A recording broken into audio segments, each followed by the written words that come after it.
A question I often get about is first rides. I'm going to Cedar Point soon. Which coaster should I ride first? Which one is the scariest? Tons of questions along those lines. Today we will dissect the rides at Cedar Point to see which is the best for you to ride first. These are the best first rides at Cedar Point.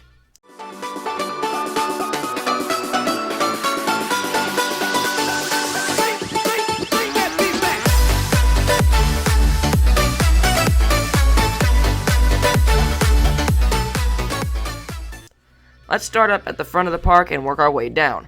The first coaster you come across is Raptor. Raptor is a B&M invert built in 1994, known for its very intense loops and rolls.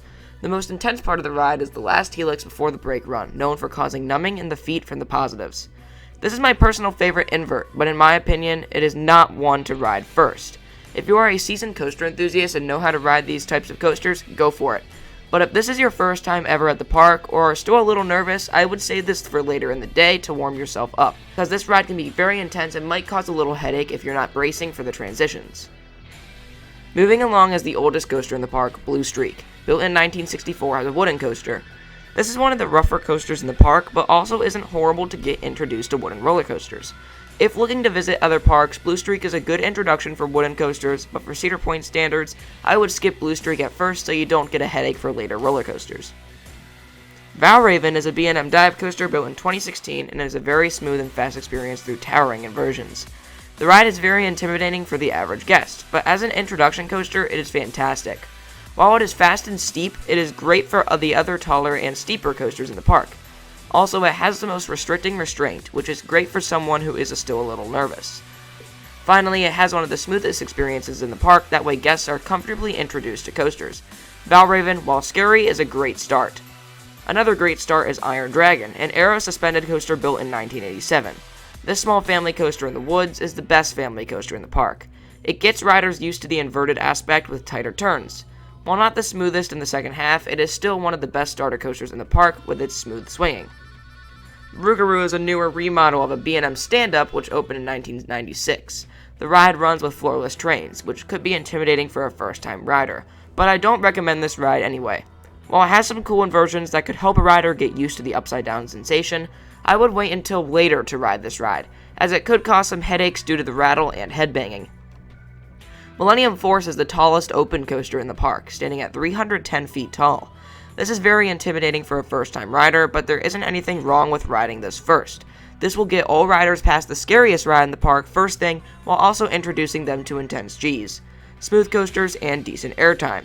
It is smooth and graceful, so it is a perfect ride to start off the day with. Located in the heart of Frontier Town is Cedar Creek Mine Ride, opening back in 1969.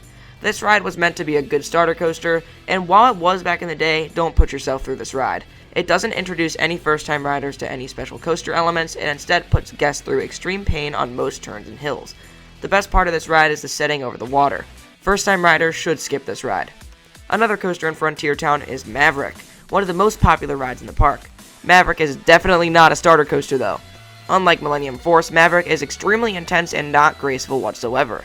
Instead, the ride tries to rip you apart with its extreme hills and turns. Unless a seasoned coaster enthusiast, ride other coasters first. A coaster you can ride to warm up to Maverick is Steel Vengeance, located in the very back of the park. Steel Vengeance, even if a better ride than Maverick, is less intense. Steel Vengeance is a good warm-up to Maverick, but not a great starter coaster due to the insane amount of airtime experienced on the ride. This ride is relentless from start to finish, so I would recommend starting on Millennium Force, or ride with a smaller amount of airtime before jumping straight to Vengeance. Gemini, located near Slingshot across the tracks, is one of the best starter coasters in the park. This not only introduces riders to some airtime moments, but also is relatively smooth. It still has a bit of jerkiness, which is actually good, as it will introduce riders to rougher coasters while still not providing any pain. The airtime also isn't strong, but is plentiful.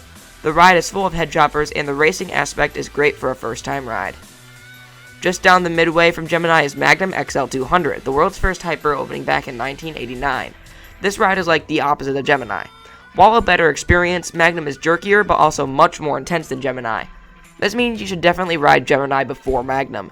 Don't be fooled by Magnum, as it looks calm from visible portions, but the ending half is one of the craziest parts of any coaster with its triangle-shaped bunny hops. Ride Gemini or a more intense coaster first before hopping on Magnum. Corkscrew, located opposite the closed dragster, is the worst starter coaster in the park, and ironically, it was supposed to be a starter coaster. Valravn and the upcoming Gatekeeper are better at introducing inversions because Corkscrew will cause a migraine to all riders. That's really the only reason to avoid Corkscrew, as you will be in pain for the rest of the day if you ride. And ending off the video is, in my opinion, the best starter coaster, Gatekeeper. This is a tall but not too tall, fast but not too fast, inversion-based, smooth, and graceful coaster located right in the front of the park. It has 6 fun inversions to get riders ready for flipping, but also has an airtime moment, unique drop, and incredible setting located right next to the park entrance, so it is very accessible. Gatekeeper, while intimidating, is the best coaster to start off your day at Cedar Point.